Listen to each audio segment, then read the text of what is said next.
Welcome to Hunden Happy Hour. I'm Bethanie DeRose, Executive Vice President of Consulting at Hunden Partners. In today's episode, we will talk about Greenville, South Carolina, and the strategic approaches to destination development and the leaders that are helping move the city forward. Here to talk about those partnerships, that strategy, and the developments going on in Greenville, South Carolina is Heath Dillard, President and CEO of VisitGreenvilleSC. Hey, Bethany, thanks for having me on. Heath, you've been such a great industry partner and leader in your roles in the past.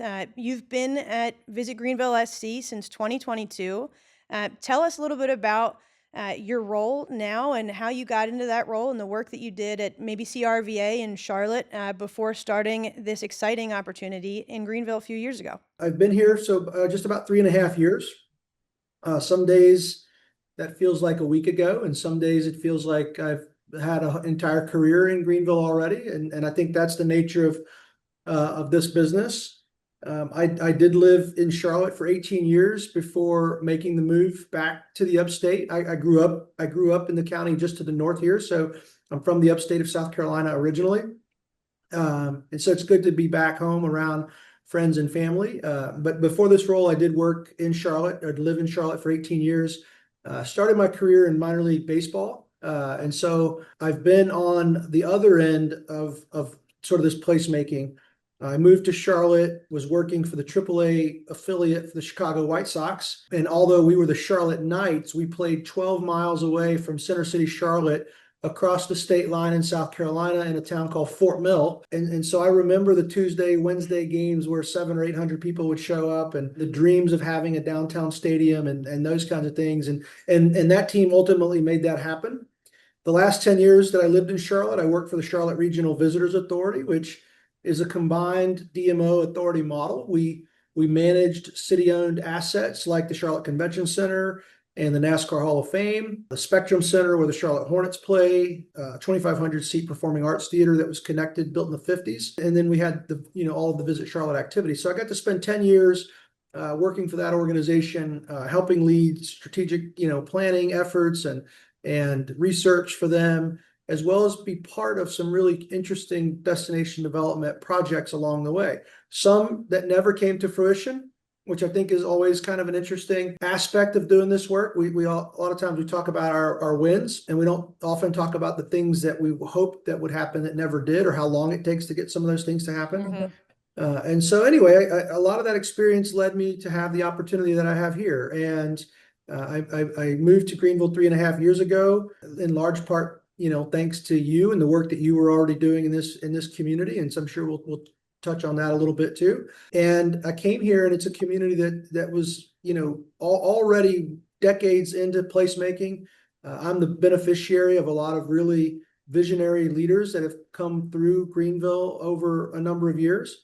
And now get to play a role in what this community's next evolution is, and some really cool projects that we're working on today for the future of Greenville, and not only its hospitality and tourism industry, but for the community at large. Yeah, there's so much to talk about with Greenville alone, but you mentioned Charlotte and CRVA and the work you did there, and that's where we originally met, and I got a chance to work with you and your team there on the last convention center expansion project, which was super exciting to see something get built and expanded on, and great foundation there, and was incredibly excited to have you come into the role at Visit Greenville SC while I was doing some of the strategic planning work for the organization and for the destination. So there's so many good things to talk about with you and your career and now Greenville. So before we get all the way into unpacking all those topics, let's talk a little bit about Greenville as a place. As you mentioned, is an incredible community. The placemaking that has gone on there has been really impressive and impactful over the years. So for folks maybe that aren't as familiar with Greenville, South Carolina, one of the state's fastest growing communities. There's been a lot of investment and development. Tourism is a big contributor to that investment and development and growth, with over $200 million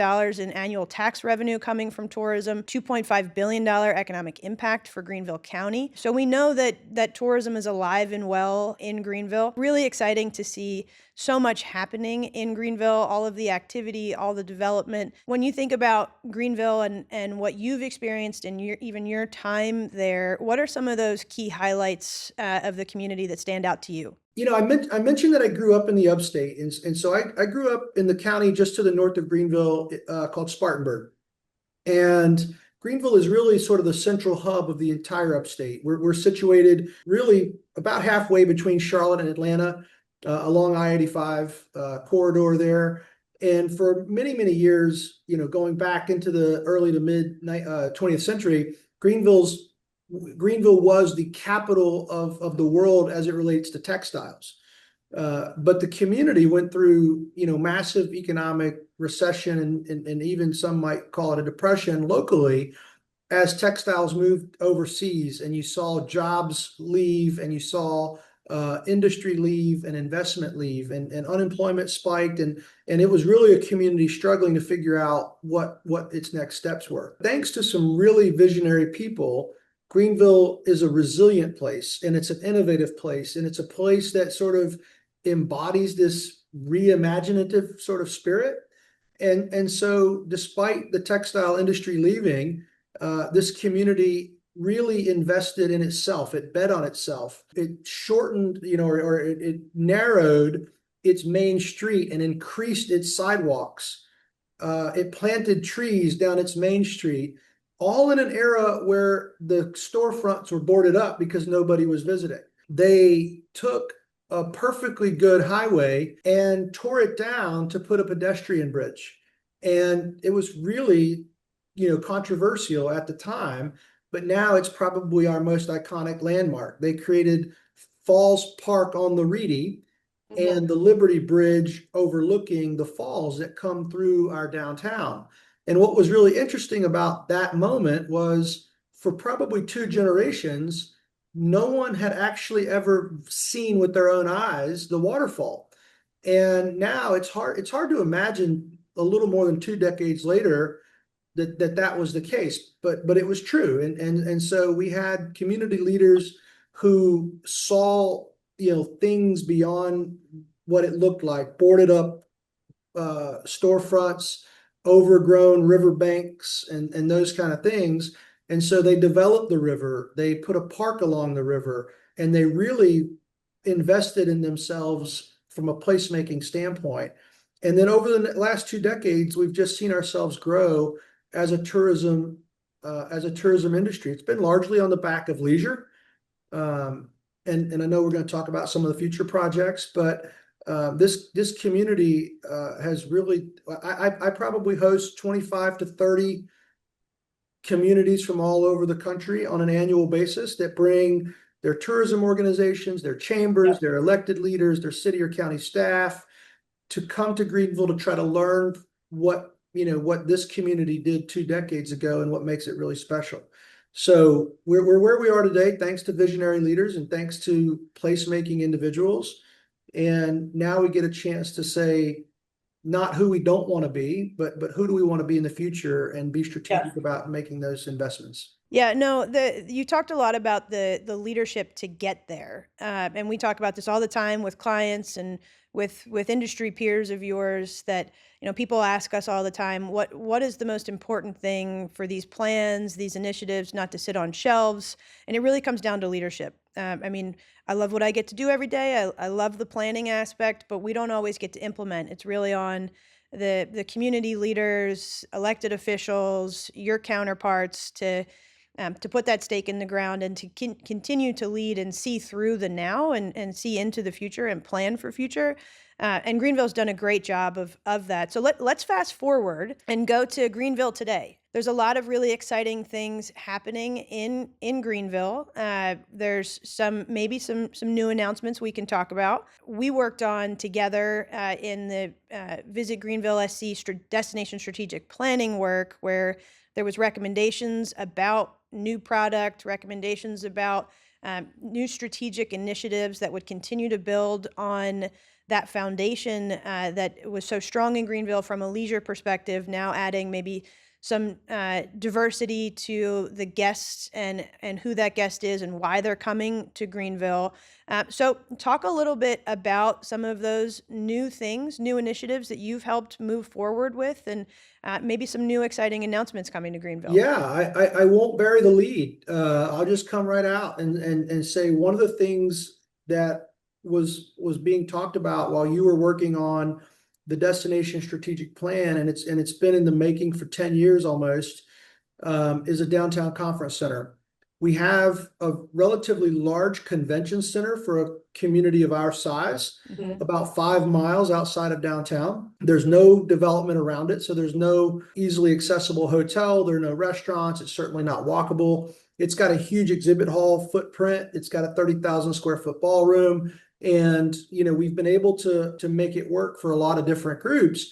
But we also lose a lot of business to our counterparts around the region because it doesn't really allow convention attendees and meeting planners to connect their meeting with what's probably our greatest asset, which is the walkability of our downtown. And so I tell this story jokingly that my second day on the job, I get a call from the mayor's assistant, and he wants to meet me and take me to lunch. And so we go to lunch and we have a nice lunch and we get to know one another a bit. And then he gets the check and then he says, "Hey, you're going to hear about this downtown conference center idea. I'm going to need you to make sure that we break ground on this in 2023. Now, mind you, this is like late November of 2022. And I'm like, okay, I look forward to learning more about this project on days 3 and beyond. And so here we are, we clearly didn't break ground in 2023. It had been a long time project discussed by one particular set of development partners in the city. There was a major funding gap. And so for other reasons, the project never took off. But last year, with the leadership of our city manager, we did an open RFP process and had a competitive bid. And we ended up going with a developer. We just recently announced a 6-acre parcel, a multi-use development that'll be close to $700 million all in. It'll include apartment and residential. It'll include a second headquarter tower for one of our local banks. It'll include a conference center, and it'll include luxury hotel, all wrapping around a 1,500 space parking garage. And we're really excited about it. We hope to, when we're recording this, we haven't announced the luxury flag yet, but that's soon to come. And we hope to finish design work this year, break ground in early 2027. And we hope to be hosting groups by sometime middle of Q2 of 2029. And so, what's been almost a decade in the making is now within eyesight, and it's very exciting for our community. It's very exciting for our organization. I know our sales team is just they're ready to start selling it, and it's been very exciting for us. Yeah, it's really great to hear. I can't help but smile when we get to talk about projects that are moving forward and that are going to break ground and are going to host new attendees, new groups. Interestingly enough, you talked earlier about how long these projects can take sometimes. And before I was at Hunden and before you were in Greenville, Hunden Partners did one of the original downtown convention center studies for Greenville. And then I worked on a destination strategic plan for Greenville, which included downtown conference center and convention center, the existing convention center recommendations, among other things. And then you come into the role, you take the reins of the strategic plan of the organization, obviously meeting with your key elected officials and stakeholders. And here we are talking about a project that is moving forward and really is at the intersection of tourism and economic development. You've talked about more than just meeting space in this new development. So it's not a singular effort. And that's what it takes sometimes in these processes, in these developments, is not to be so focused on one thing that maybe comes at the expense of others, but what does the entire community need? What does the entire destination need? What do these partners need? And then we really can talk about a project that's going to get done. And so congratulations on that. It's really exciting. We're looking forward to the next set of announcements, but that's a really, really great accomplishment, Heath. Thank you. Yeah, thank you. I mean, what's so great about, you talked about the destination strategic plan work, and I think what's great about those plans and working with you and Hunden and the work that you guys do is really help us to see, where are the gaps between what our current communities have and what the market needs are and or what our competitors have. And so I think, when I was in Charlotte, it was really interesting because it's a little bit of the opposite here. Is in Charlotte, we had a lot of the logistical things that meeting planners are looking for. We had great airlift. We had a big box convention center. Now we over time we needed to balance additional breakout meeting space with the ratio of exhibit space, which is part of the work that we did there. We had a 700 room Westin. We needed some other big box hotel, but at the time, what we were finding is all of those things allowed Charlotte to get shortlisted for meetings and conventions. But it was the entertainment, the leisure amenities, sort of the sexy part of a destination appeal that we often found ourselves losing to folks like Nashville or Austin or Louisville or Tampa, or markets that were in similar size. And then so fast forward here to Greenville, and it's been the opposite, is that Greenville's destination, more leisurely appeal has gotten us in the door with a lot of meeting planners. But it's those logistical sort of infrastructural gaps in placemaking where, hey, we need some of the physical, we need the brick and mortar, Right. not the feel, but we need the brick and mortar to really satisfy the demand that really exists. And so, we've been scrappy. We've funded through incentives and other things, transportation packages to make sure that attendees can go from downtown to the convention center that exists today. But it's not the same as a person who wants to show up at a general session, go to a few breakouts, take clients to dinner in a very walkable setting. I didn't mention this as part of the project, but we're going to extend that Falls Park on the Reedy right up to the front doors of the conference center.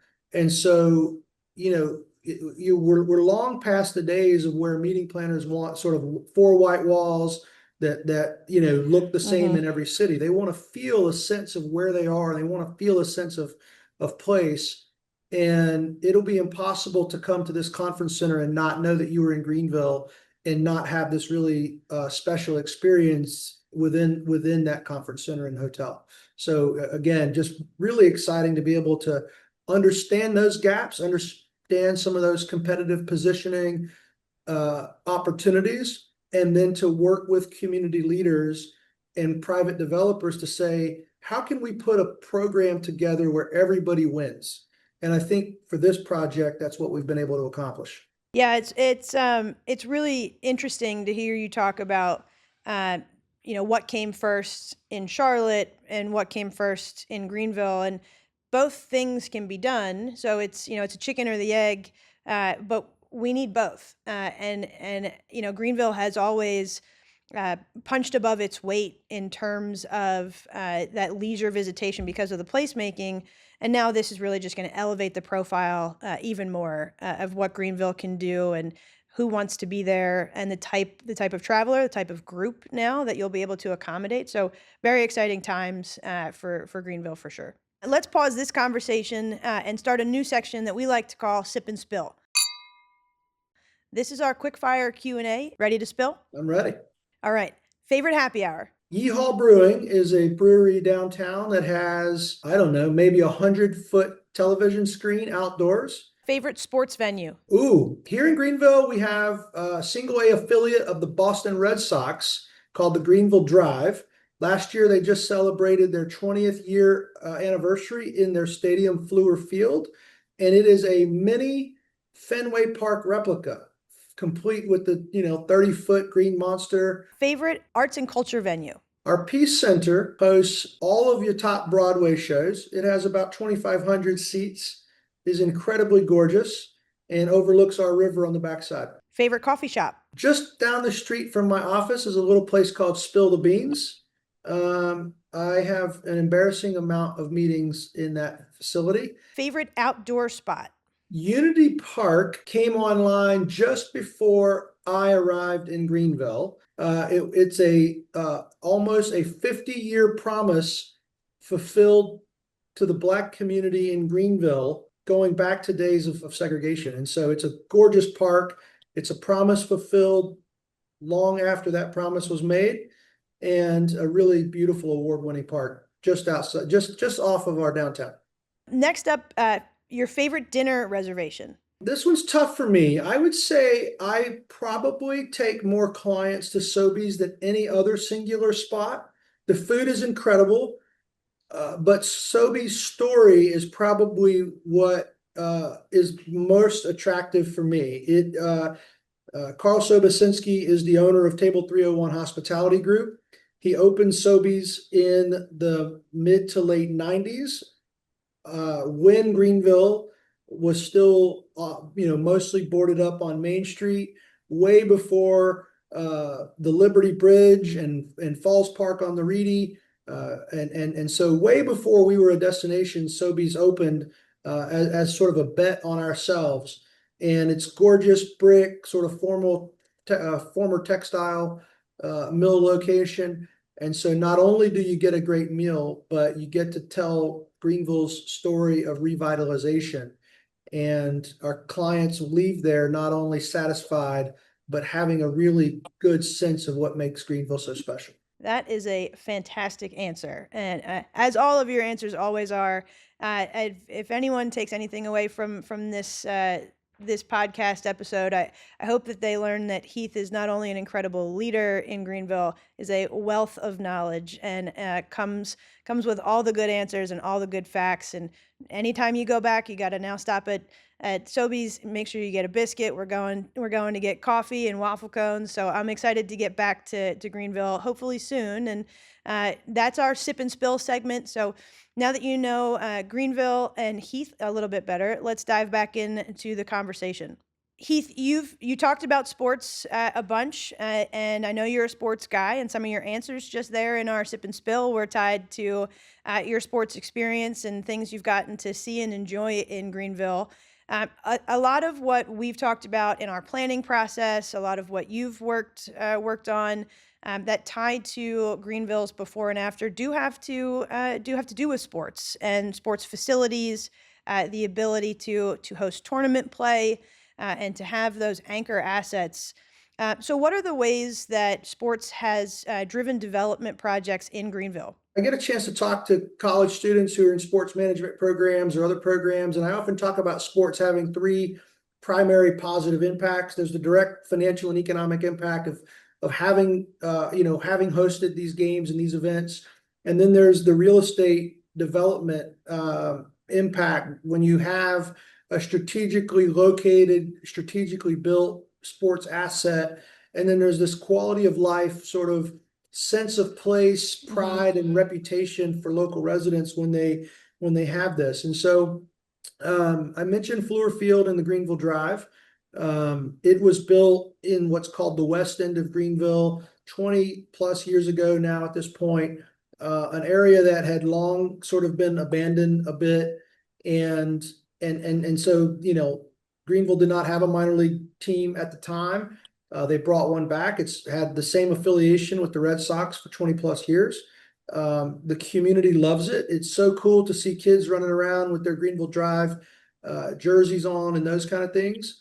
We're able to host concerts. We're able to put conferences and conventions who are looking for a unique atmosphere for sort of an opening night reception or a closing night reception. We've hosted the ACC men's baseball tournament and the Southern Conference men's baseball tournament there. But beyond that, there's been hundreds of millions of dollars invested from private developers in the blocks along and around the Fluor Field. And so it's really a perfect example of this sort of talking point that I make to college students. It's sort of a great symbol of all three of those. We can host these events. It's really an impactful story, and one that's really been a strong foundation in Greenville that you all continue to build on. That intersection of real estate development, of certain types of verticals we're trying to attract. So this combination of thinking about the future of economic development, real estate, talking to the developers, seeking the investors, and wanting to have that vibrant downtown, that vibrant community spread countywide, spread across the region.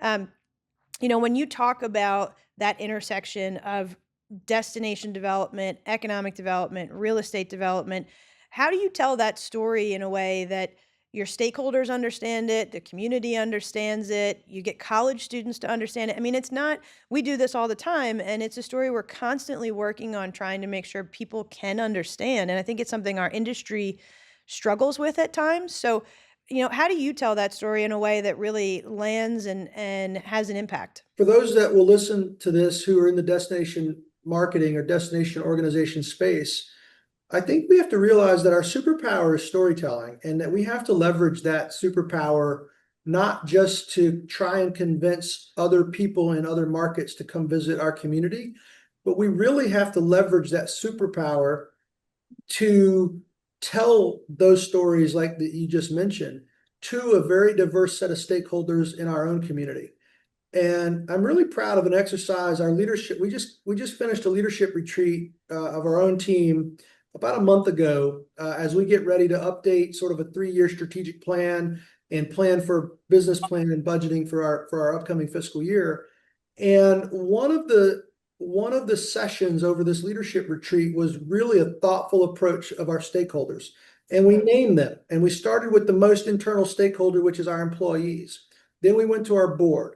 Then we went to our tourism stakeholders. Then we went to the elected officials. Then we went to other community partners like economic development and the arts community, folks like the United Way that want the community to do well, but they might have a different lane in which they operate. And then, and sort of the outer band of that is our residents. And sometimes we speak to them through the media. And the exercise that we walked through was, from our lens, what do we believe each of these stakeholders value?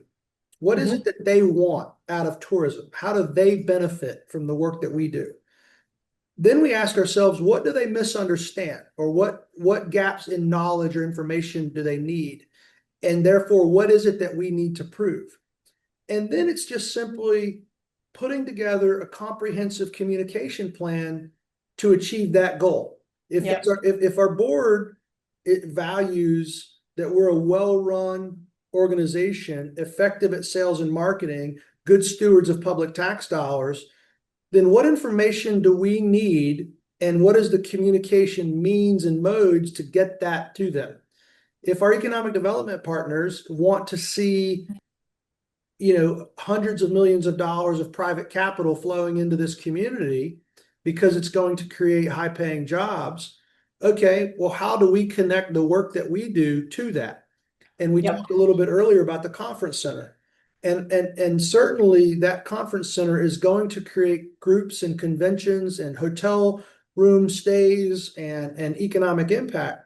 But what I'm probably more excited about are the kind of groups that we can recruit that are really going to align themselves with the industry clusters that our economic development friends in town want to recruit for future economic development work in Greenville.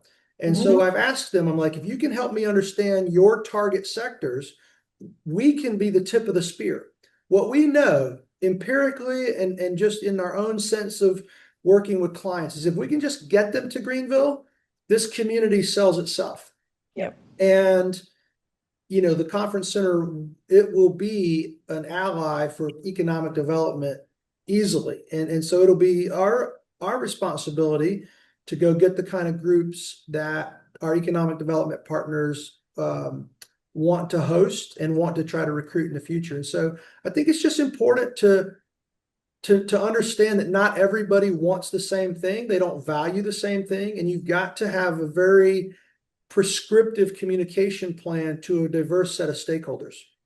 I think Greenville, again, why it punches above its weight is because you guys have really been at the forefront of placemaking, planning, and attracting that investment.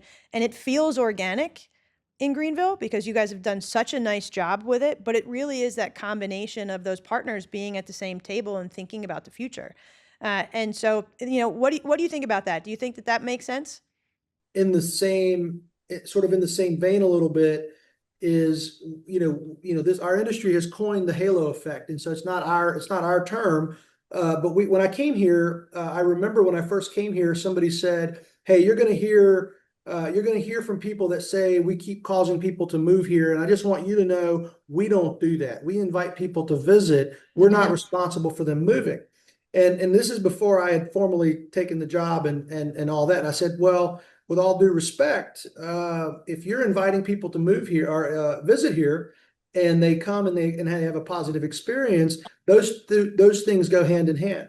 And so after I arrived, we started to study that. We wanted to understand that intersection of visiting Yep. and broader economic development. And what we found, we went beyond the halo effect of just when people see our advertising, is there a positive lift in perception for things like great place to raise a family, great place to start a career, great place to relocate a business, and those kind of things, which you've probably seen.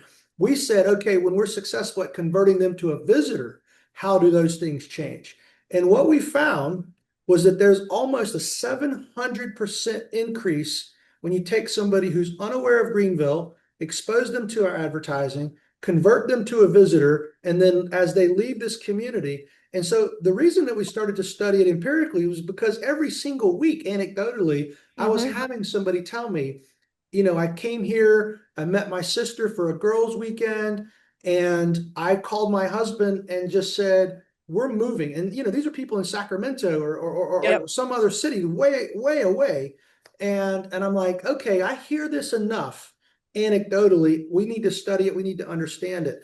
And so what we found was what I said earlier is that Greenville really sells itself. And I think that's true for a lot of communities, that people come in, the things that you want in a place to live are oftentimes at the intersection of what we promote from a tourism standpoint. We want a thriving art and cultural scene. We want live sports and entertainment. We want outdoor nature. We want high quality restaurants. We want to, the foundation has to be true, that it's safe and welcoming and friendly and those kind of things for sure. But that's kind of the foundation. All of those other things give this a place of lift for visiting, but then they come here and they experience it for themselves and they're like, I don't want to just visit, I want to move.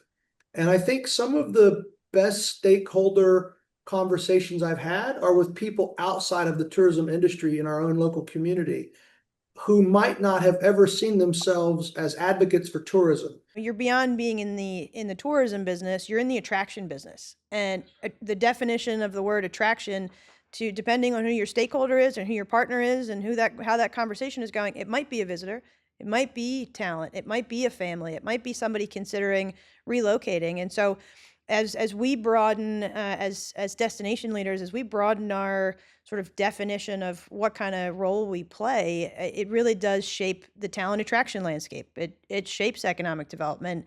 And again, I think you all in Greenville have done such a nice job collaborating and bringing that intersection even closer together and tighter, that it shows in everything that you're doing. Greenville really does have some spectacular culinary offerings that really stand out. And so talk a little bit about the variety, the offerings, the type of culinary experiences you can have in Greenville.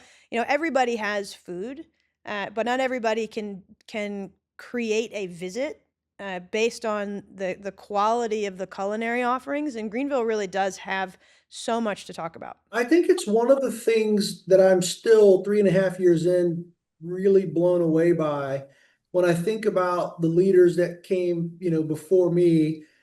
I described this community as they went through, the textile industry leaving and a boarded up Main Street. When I was growing up in the county just to the north of us, when we said we were going to Greenville, what we meant was we were going to their mall, which is like 5 miles outside of downtown. You did not go downtown. It was not seen as safe or clean or a place that you would want to visit. And what I think I find most interesting is that most communities who would find themselves in that situation would take any kind of business that's willing to sort of invest in it, right? And that could have led to just chain restaurants up and down Main Street, chain retail, national brand retail, up and down Main Street. But this community decided that that wasn't the future that it wanted. It didn't want franchises. It wanted locally owned, chef-driven, distinct to Greenville restaurants. And and when you do that, you have to know success isn't going to be overnight, that it's going to be a long-term strategy, that it's a long-term investment, and it's betting on yourself in the long term. And so when you fast forward 2.5 decades later, you find yourself with a Main Street in a city with only 72,000 people, a county of about 600,000 people, with over 200 restaurants in our downtown, the vast majority of which do not have a chain outside of Greenville. And so we just hosted Michelin's inaugural Guide of the American South. So it's their very first US-based regional guide. It's 6 states plus Atlanta. And so we hosted their ceremony last November for the inaugural launch of this guide. And we're really proud to have 5 of our own restaurants in this very first guide, including a 1-star restaurant of our own and 4 other recommendations. Sobeys that I mentioned earlier in the show, last summer received Wine Spectator's Grand Award, which is the wine equivalent of a 3-star Michelin recognition. There's only 96 Wow. other restaurants in the entire world with that designation. And so we have all varieties of food. We have a huge influx of international flavor, thanks to BMW's North American headquarters, Michelin's North American headquarters, so Western Europe with Germany and France. But we have, we have Afghan, we have Georgian, we have all of these really international flavors that you wouldn't maybe expect in a community of our size. And then we have the staples. We started a food and wine festival 20 years ago when no one knew Greenville had a culinary scene. And now it's one of the top culinary festivals in the country. And it's really, it's a fun event every September. And we attract Michelin chefs from all over the country to come participate. They do restaurant takeovers, restaurant collaborations with our own chefs. And it's a lot of fun. Obviously, I'm overdue for a visit, so we got to go back to the trap door. I need to catch a game. I want to see Unity Park again. Last time I was in town when I was working there, Unity Park had just opened, so I'm due for a visit to get back. But with all that's going on, and with as you said earlier, Greenville sort of sells itself, and you and your role are more than Greenville. There's an entire county of things to discover and developments that are going to occur. So thinking about the future, what does that look like if there was a 1 or 2 or 3, your top 3 things that you want to see move into the future for Greenville and for Greenville County? What would that be? What are some of those top things that you want to see happen, or initiatives you want to see move forward in the next couple of years? I think we're in such a great spot. It's hard to complain. I feel very blessed. I do think, when I came here, we were, as part of our work together, we were reshaping what the mission of our organization was, and part of that effort was to see our organization beyond the lens of tourism, right? And I've said a lot of times that we do not want to grow tourism simply for the sake of tourism. We want to leverage tourism for all of its positive impacts, but then we want to be a team player in our community for those unintended consequences, or those areas where our community still needs to grow. And so because we've been an attractive place, we're growing quite rapidly. Our population is growing faster than our roads and other infrastructure can really support it. So if I had a magic wand, we would certainly be planning for major investments as a community, not necessarily from a tourism lens, but from a community. We would be investing in roads, we would be investing in transit, investing in housing, upgrading water and sewer, and the things that aren't super fun to talk about, but are absolutely necessary to be the thriving community you want to be and to continue to be in the future as we welcome so many new residents every day. It's one of the things that came out of some of the planning work that we did originally was that infrastructure is going to be an important investment area in the future for Greenville. One of the last things I wanted to ask you about with all the great initiatives in Greenville and how immersed you are in the community, do you have a favorite nonprofit? Do you have an organization that you think represents the work going on in Greenville and that we could support through this podcast effort? And as a thank you for you coming on and joining us, we want to make a contribution to your favorite nonprofit in the Greenville community. I'd love to highlight the work of an organization called Greenville Together. It's just over a year old, but it came about because of the way a lot of our communities approach homelessness through silos. You have great, well-intended nonprofits that all serve that mission in a way that creates gaps in the system. And so a year ago, community leaders in Greenville came together to say enough is enough. Our efforts should be to functionally end homelessness in Greenville County. Basically, they have a target of functional zero homeless in our community. They have permanently housed almost 100 people experiencing homelessness. It's called Greenville Together. It was spun a little bit out of the United Way, but it is local government. On the committee that does this kind of work are people with lived homelessness experiences. So we're not just, assuming what the solutions are. We're talking to people who've been down this road and have suffered homelessness, local leaders and landlords. So Greenville Together is an organization that's doing really incredible work. 1 year in, I just see the snowball picking up steam and growing. And it would be an organization that I would love to recommend if you're looking to support something local. And I really am grateful for that. That sounds like a great initiative and really impressive. Only 1 year out. So thanks for shining some light on that. Heath, thank you for spending time with me today and talking about all the great things going on in Greenville. So congratulations and a job well done, and looking forward to seeing more coming out of your organization and your team in Greenville. And next time we do this, we're definitely doing it over Belgian beers. I love it. I can't wait to have you here. Come visit us again. And really grateful that you had me on, and always great to catch up with you. Well, thanks everyone for listening to another episode of Hunden Happy Hour, and we'll see you next time. Hunden Happy Hour is produced by Hunden Partners, recorded in the Hunden Partners offices in Chicago, Illinois.